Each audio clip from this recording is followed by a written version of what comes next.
Sekarang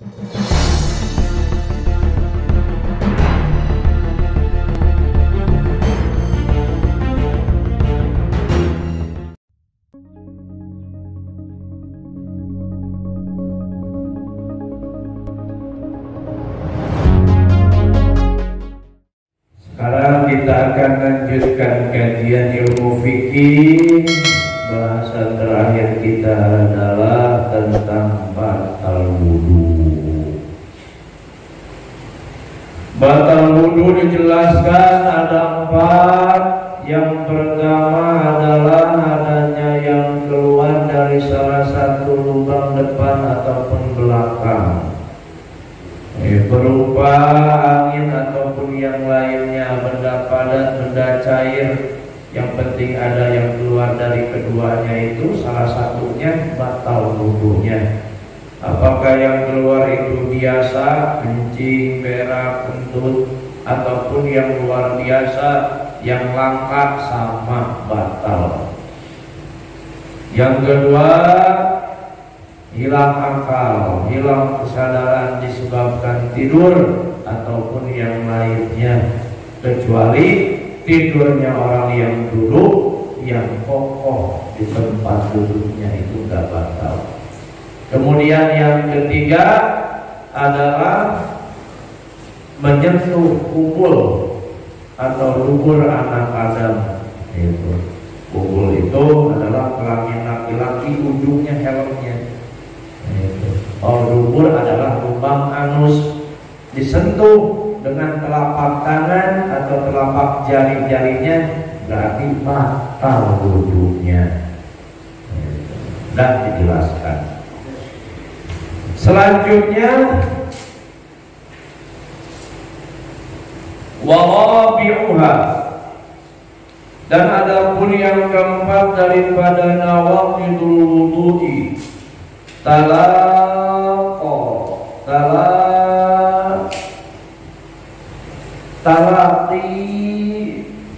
basyaratai zakarin wa untha, bersentuhan kulit laki-laki dan perempuan. Laki-laki dan perempuan bersentuhan kulit batal. Walau bila syahwatin, meskipun gak ada syahwat, bersentuhan dengan nenek-nenek, itu mungkin syahwatnya udah berkurang, bahkan gak ada sama sekali. Itu karena apa? Nempel ke bawah. Itu. Wa in kana ahaduhuma mukrahan, walaupun salah satunya dipaksa buat nyentuh, sama batal. Itu. Aw mayitan, atau salah satunya adalah mayit, orang mati, batal. Lakinlah yang ulu mayyiti, tapi tidak batal wudunya mayit.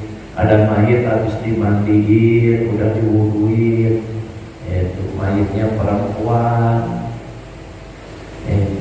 disentuh suaminya, dipegang.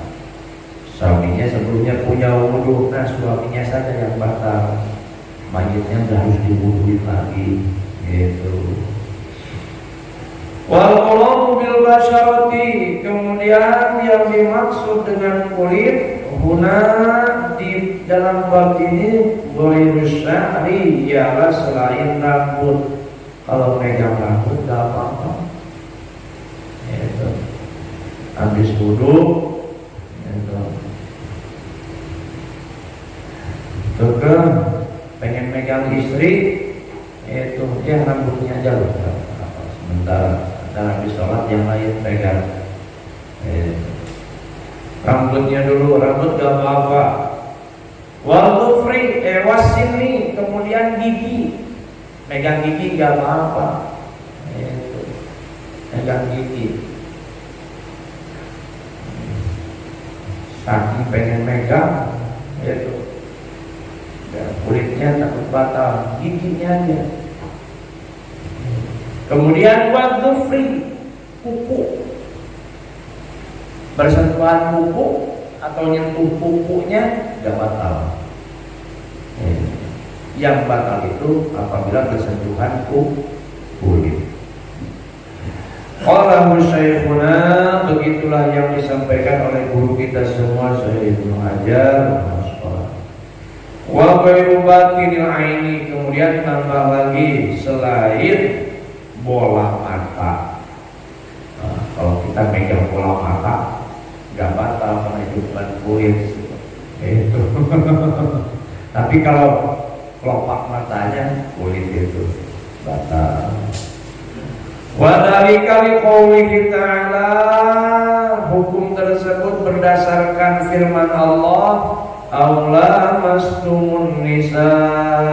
Ada kalimat la mastumun nisa, menyentuh, saling bersentuhan dengan perempuan.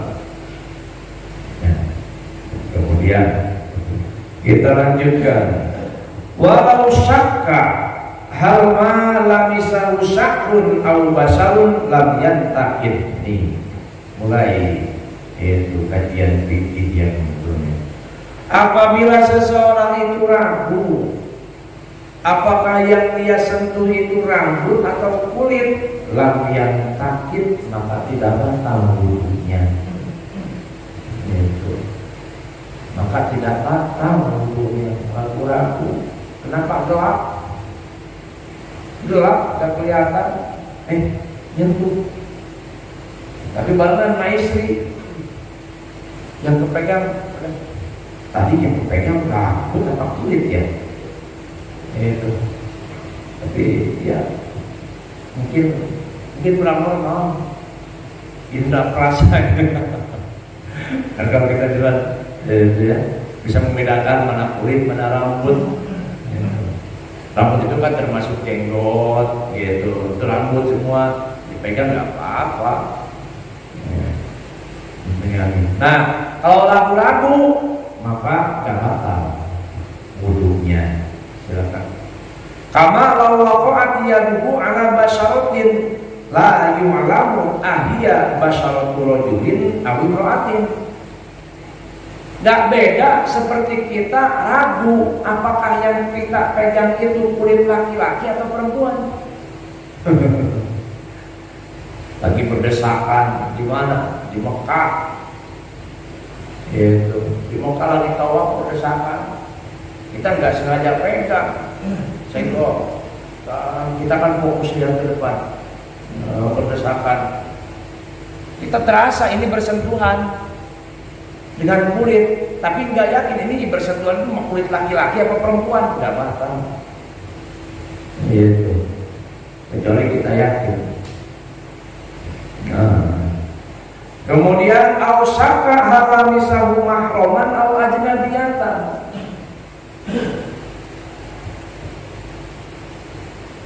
Kita ragu-ragu apakah yang kita sentuh itu mahram atau bukan. Kalau mahram kan nanti ke depannya tidak batal kalau bersentuhan dengan mahram atau muhrim. Ini yang kita sentuh itu, tadi yang tersentuh itu adik saya apa bukan ya? Apa istri saya? Kalau bersentuhan dengan adik kan nggak batal. Itu ragu-ragu berarti nggak batal kalau ragu-ragu. Nggak batal wudunya. Waqala sayyiduna fi syarhi al-bab walau akhbarahu 'adlun bilamsiha lahu aw binahwi furujirihi minhu fi hali naumihi mumakkinan wajaba alaihi al-akhdhu, kecuali pendapat Syekhuna dalam kitab Syarah al-Bab, apabila ada yang memberitahu, ada info, ada kabar yang menjelaskan bahwa kamu itu tadi bersentuhan sama si Anu, terus kita percaya orang itu orangnya adil, gitu, kita harus percaya. Tadi yang kamu pegang itu istri kamu, bukan adik kamu, berarti batal. Itu harus diambil. Seperti gak ada bedanya seperti masalah apa? Orang yang tidur, kalau tidurnya sambil duduk kan gak batal. meskipun nyenyak berjam-jam tidur ini nggak batal. Tapi apabila di samping kita ini ada orang yang adil, orang yang adil itu dia, ya, maksudnya dia normal, itu adil, ya normal, masih tahu, tadi pas kamu tidur kamu ikut, itu pas kamu tidur kamu tuntut. Nah, berarti batal, kita harus ngambil apa yang disampaikan oleh orang tersebut, meskipun duduknya posisinya batal. Paham tak? Talati basalat aidan kalin wa unta, yang membatalkan wudu itu adalah bersentuhan kulit laki-laki dan perempuan. Bikibarin, ya. Selanjutnya laki-laki yang dan perempuannya itu yang sudah besar, bukan sudah balik. Kalau sudah balik apalagi? Ini ada kalimatnya sudah besar. Nah, patokannya apa? Wal muradu bil berarti kalau bersentuhan dengan yang masih kecil gak apa-apa. Dua-duanya kecil atau salah satunya kecil. Yang dimaksud kecil bagaimana? Maksud kecil itu wal muradu bidis sigori man la yustana urfan boliban, adalah seseorang yang kita belum ada rasa tertarik kepada anak tersebut, itu masih kecil namanya. Nah, berarti meskipun orang tersebut belum balik 8 tahun usianya, dikarenakan sekarang pertumbuhan anak itu cepat, yaitu 8 tahun belum balik, tapi bongsor, sehingga dipandang oleh lawan jenis itu ada rasa tertarik. Nah, meskipun belum balik, bersentuhan dengan perempuan tersebut batal. Jadi patokannya bukan kecil, bukan balik, tapi besar dan kecil. Itu mengajar ABG dan gede. Kemudian la talati basyarataihima ma'a mahramiyatin, tidak batal kalau bersentuhannya dengan muhrim, meskipun sudah dewasa, bersentuhannya dengan muhrim itu enggak batal. Muhrim pertama binasabin, mahram karena turunan,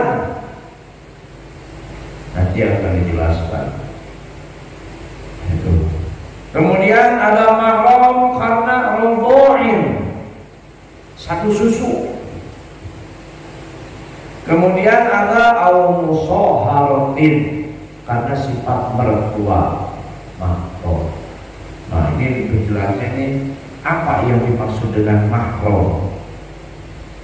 Mahram itu adalah man haruma nikahuha, atau nikahu, orang yang haram untuk dinikahi, itu mahram.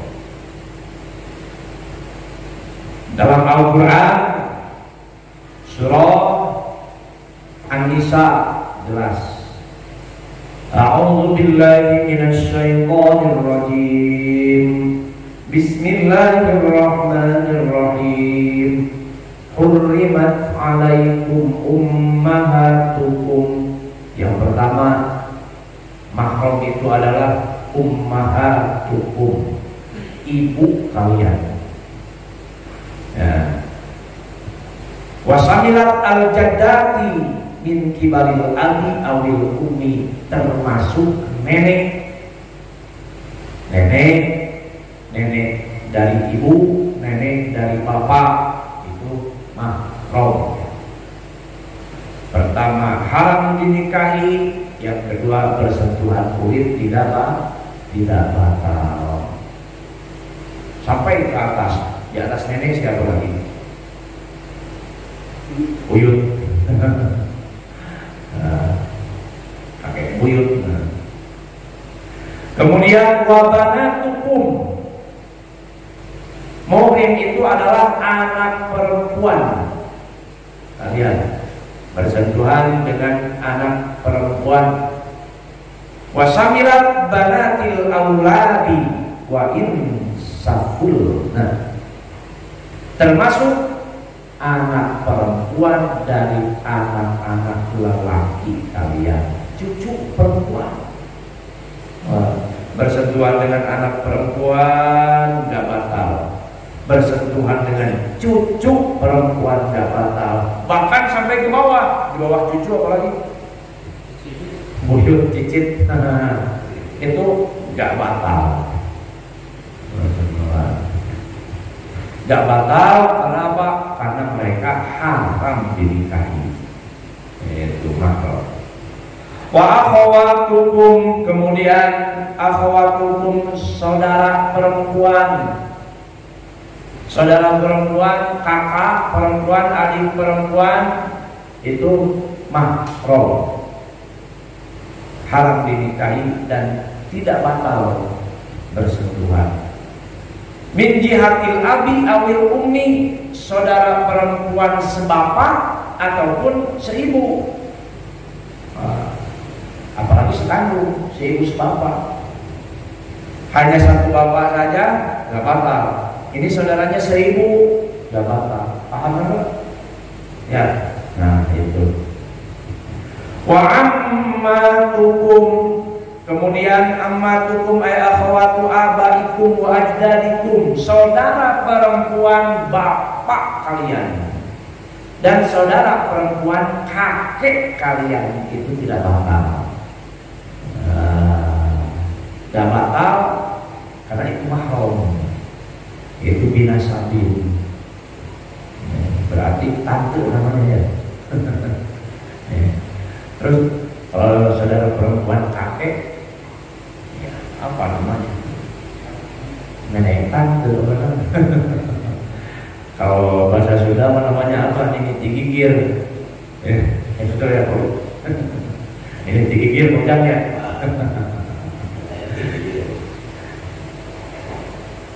Nah itu nggak batal, itu mahram. Kemudian wakhawatukum, akhawatukum ay akhawatu ummahatikum wa jaddatikum, saudara perempuan ibu kalian. Itu.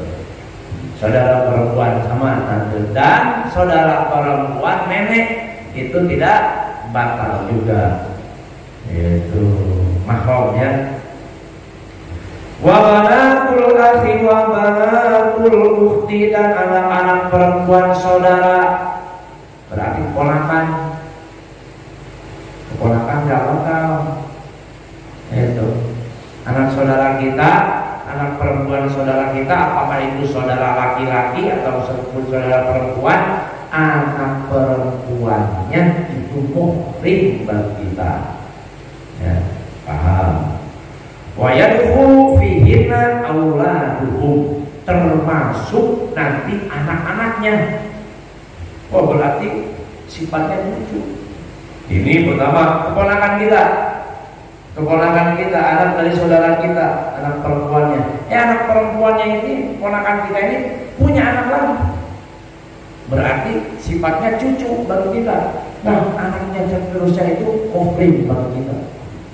Yaitu anak keponakan itu namanya muhrim. Bisa dipahami Pak?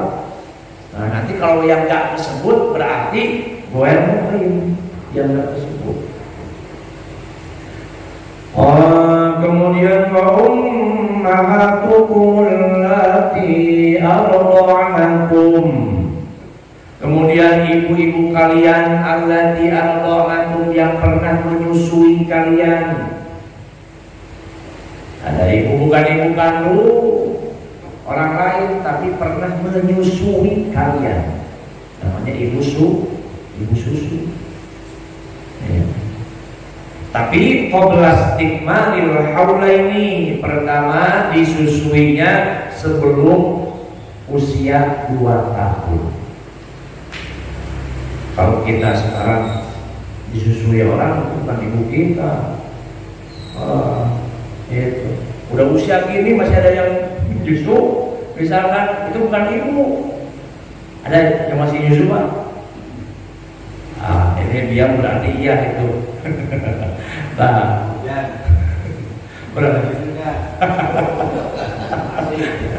makanya jangan bilang, aduh berarti kita ini satu susu sama anak kita. Yang bisa dibilang satu susu sama anak kita udah lebih dari 2 tahun ya Mas Santo, tenang aja gitu ya Pak.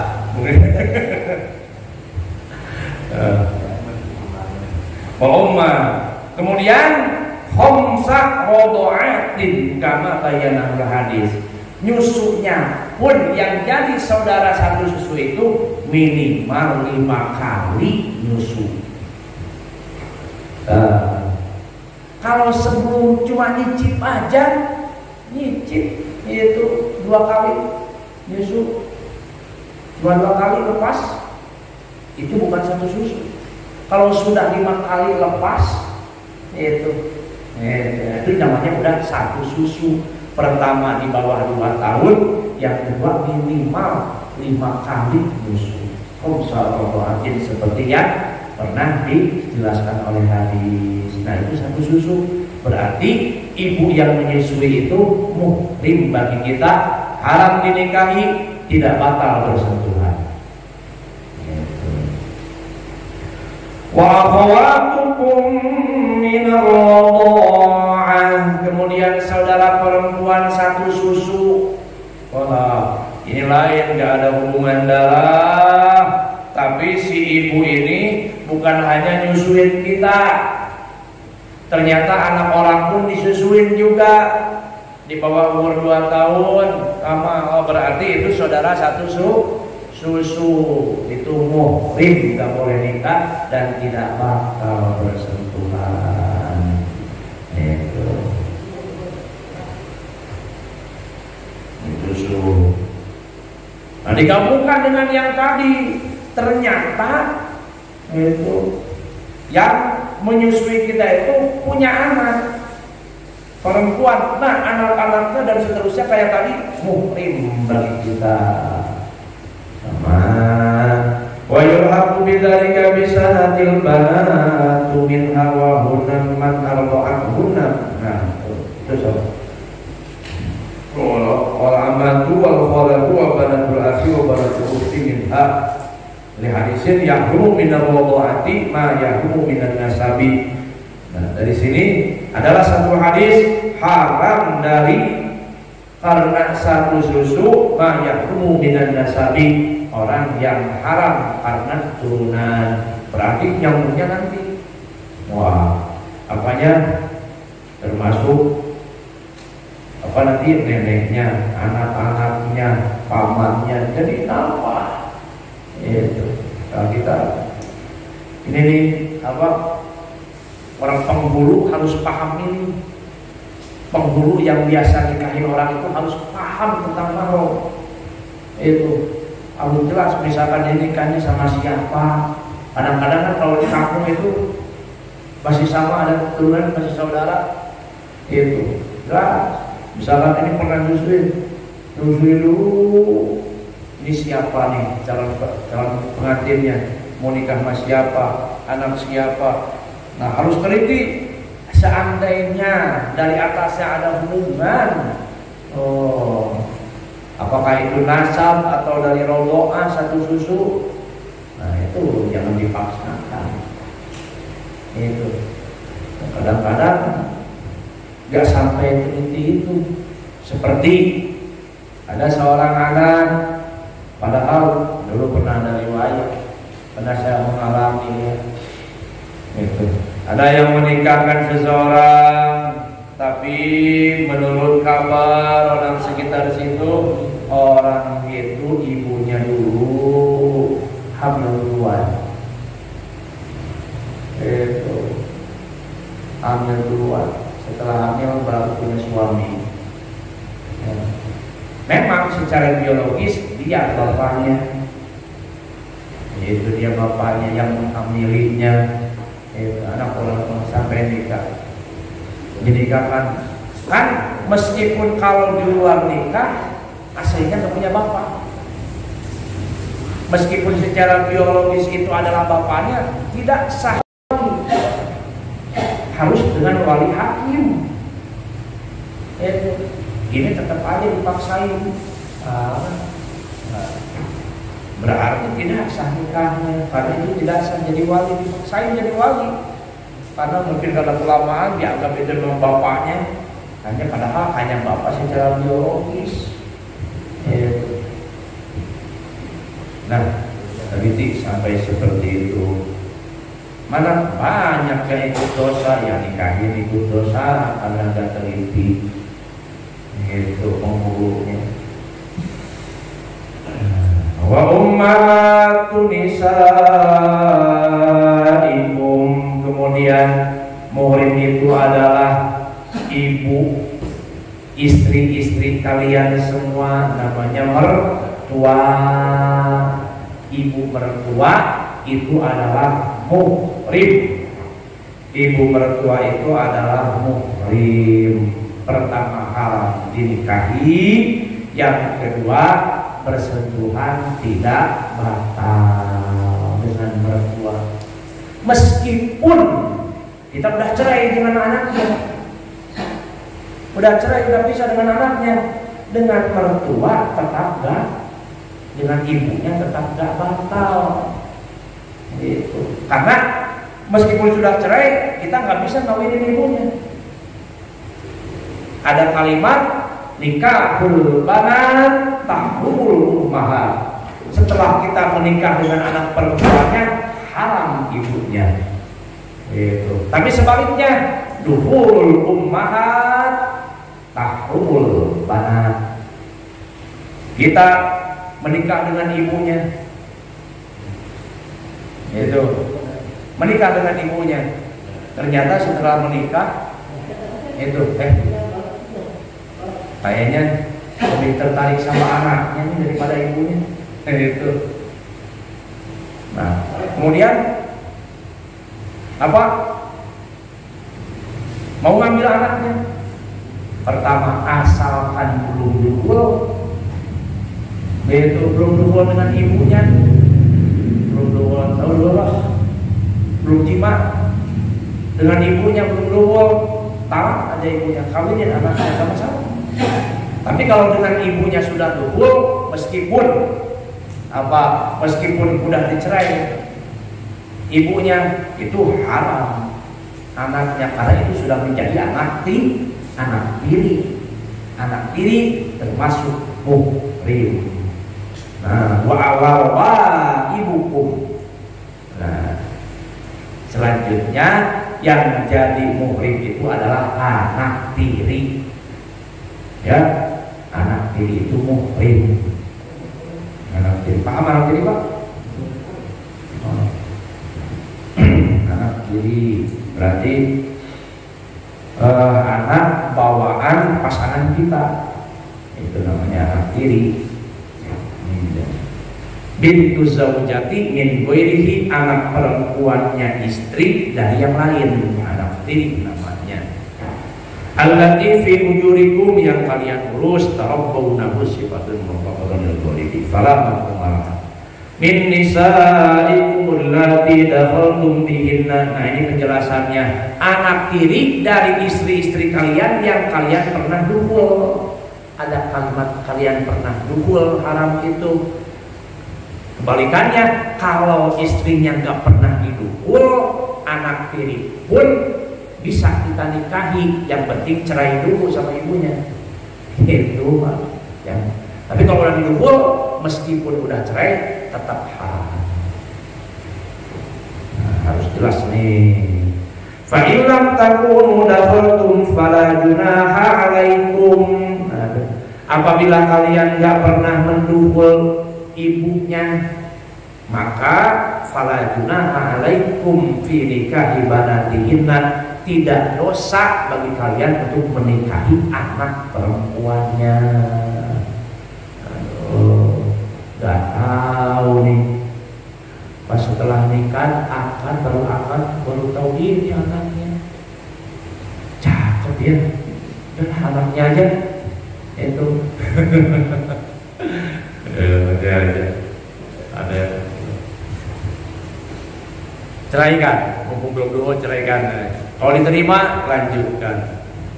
Wa halailu abnaikum alladzina min aslabikum, kemudian istri-istri dari anak laki-laki kalian. Istri dari anak lelaki berarti menantu. Ya, menantu itu muhrim. Menantu itu muhrim. Nah, tapi ada kalimat alladzina min aslabikum. Tapi anak lelaki yang benar-benar anakmu. Bikhilaf iman taban naitumuhum, lain lagi dengan anak laki-laki angkat. Kita ngadopsi anak. Nah, ngadopsi anak bukan darah daging, sampai besar kita nikahkan. Nah, kata orang kita punya menantu perempuan. Nah, meskipun itu menantu, itu bukan muhrim. Paham Pak? Karena itu anaknya anak angkat, anak kitanya. Itu. Misalkan cerai dengan anak kita, haram kalau kita nikahi.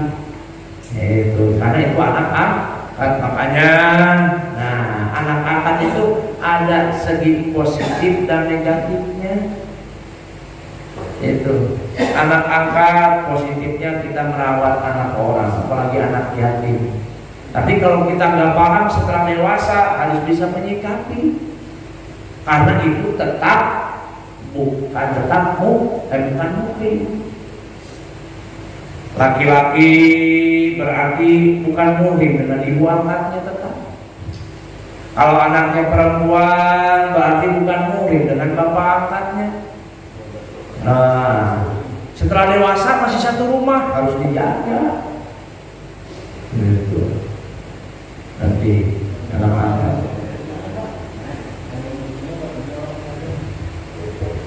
Wa anta jama'u bainal ukhtaini, kemudian haram. Nah, ini udah selanjutnya. Nah, ini yang disebutkan adalah mahram muhrim nasab, muhrim turunan, muhrim rodoah, satu susu, dan muhrim musorohah. Pertama, haram dinikahi. Yang kedua, haram tidak batal bersentuhan kulit. Itu disebutnya muhrim abadi, selamanya nggak batal dengan mertua. Meskipun sudah cerai dengan anaknya, mertuanya tetap mertua. Itu gak batal, takbid namanya. Nah, selanjutnya ada muhrim tapi gak abadi. Gitu. Gak selamanya. Kalau muhrim tidak abadi, berarti itu pertama tetap batal bersentuhan. Kemudian suatu kondisi bisa kita nikahi. Seperti apa? Wa anta jama'u bainal ukhtaini, gak boleh kalian mengumpulkan dua saudara perempuan. Poligami, kakak adik di poligami haram. Itu kakaknya dinikahi, adiknya dinikahi, itu haram. Itu gak boleh. Nah, berarti dari situ pertama, kalau kita sudah menikahi kakaknya yang perempuan, kita nggak boleh nikahi adiknya. Tapi kalau dengan kakaknya kita sudah bisa, boleh kita nikahi adiknya. Gitu. Jangan begitulah. Misalkan kita nikahi kakaknya yang perempuan, kemudian meninggal istri kita ini, ada adiknya, kita nikahi adik-adiknya. Gitu. Kalau dalam istilah sudah Pak, turun ranjang.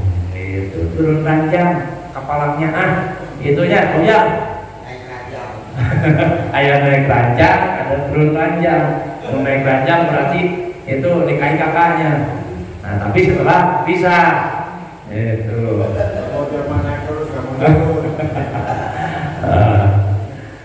Nah, itu namanya bukan muhrim abadi. Makanya dengan saudara ipar itu tetap batal meskipun haram dinikahi. Dengan adik ipar, dengan kakak ipar batal. Karena kalau kita sudah cerai dengan istri kita, itu boleh kita nikahi. Makanya itu tetap batal dengan saudara ipar. Bainal ukhtaini illa ma qad salaf. Itu selanjutnya, kecuali yang sudah lalu di zaman jahiliyah sebelum ada turun ayat ini larangan. Banyak saudara kawin dengan saudara itu gak masalah karena belum turun ayatnya zaman jahiliyah. Itu jangan kan dari awal juga kan zaman Nabi Adam. Berarti saudara dulu yang nikah itu. Karena apa? Bapaknya cuma satu Nabi Adam. Tapi ke sini lain lagi. Alhamdulillah. Barangkali ada yang mau ditanyakan nih Pak. Banyak sekali, tinggal hafalnya. Siap dihafal Pak? Itu. Kalau anak-anak hafalan Al-Quran, kalau bapak-bapak hafal muhrim aja, siapa aja. Itu.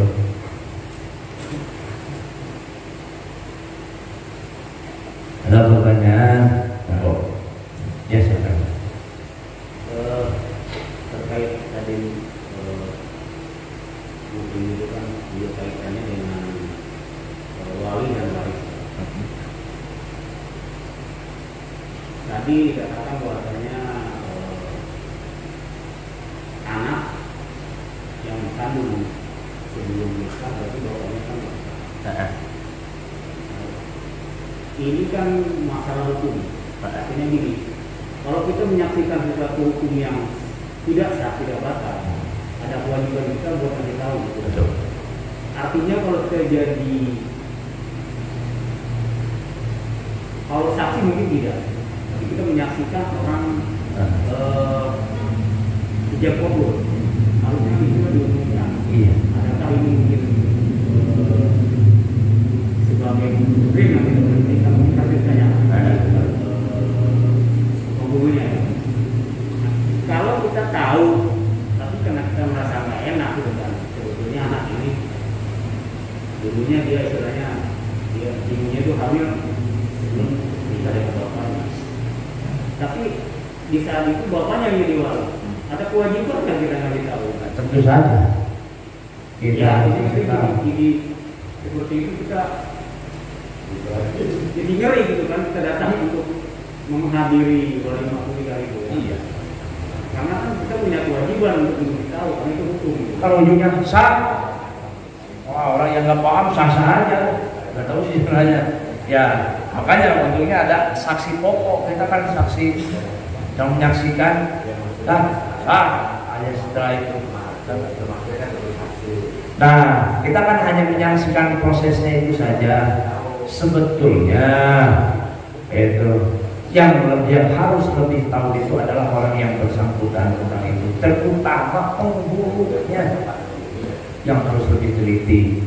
Nah kita mungkin mau masih tahu, ya itulah ashabul iman. Mungkin sebetulnya ini saya tahu ini itu sebetulnya bukan bapaknya, kok jadi wali? Kenapa? Karena udah hamil di luar nikah misalnya, seperti itu. Ya kalau dari awal kita tahu, mau gak mau sebetulnya harus kita kasih tahu sebelum kejadian akadnya. Itu kalau udah tahu seperti itu, adapun kita sudah kasih tahu tetap aja jalan. Yang penting kita sudah tahu.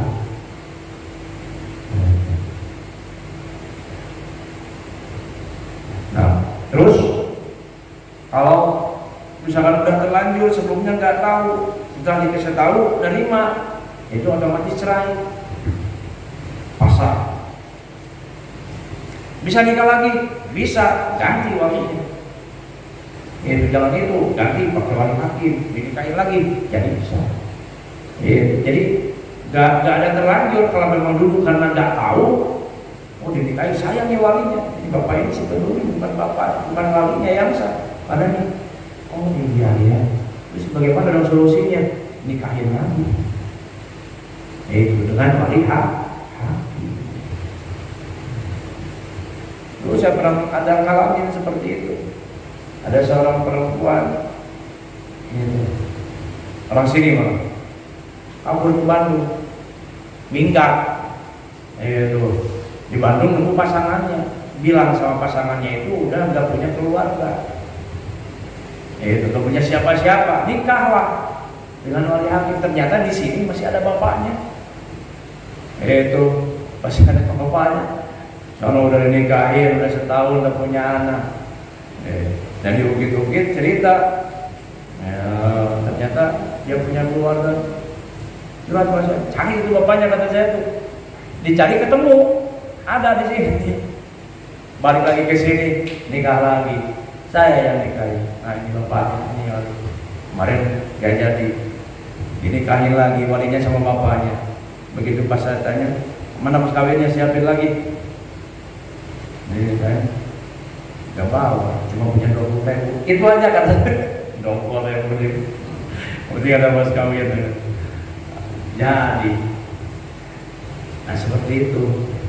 Kalau punya anak perempuan berarti harus dikasih tahu bahwa itu hanya karena kan kami berarti tidak sah kan. Iya. Ya kan itu berarti anak itu dikasih tahu bahwa bapak itu hanya bawa biologi. Jadi harus apa? Harus nanti kedepannya ketika anak itu menjelang nikah, meskipun nggak harus mengungkapkan bahwa ini ya apa alasannya, misalkan walinya nggak bisa hadir, tapi biar dinikahkan sama kan. Kalau kita terang-terangan mungkin takutnya membuka aib atau gimana, nggak masalah, itu urusan keluarga mereka. Itu penting ya, itu tadi bisa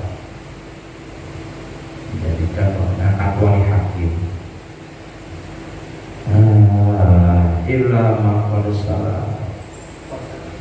Itu nanti pas ijab kabulnya, ibunya langsung bikin kan, dari bapaknya. Meskipun nggak pakai bin nggak masalah. Karena kan kebetulan ada kemarin beberapa waktu lalu ada film Indonesia tentang ceritanya sama persis tentang ini. Iya. Dia hamil dengan nikah, terus nikah tapi pakai wali bapaknya. Terus dia nikah ulang, dan pas ijab kabul itu bin ibunya. Emang betul seperti itu. Karena yang seperti itu bukan punya bapak, hanya punya ibu. Bin ibunya, binti ibunya.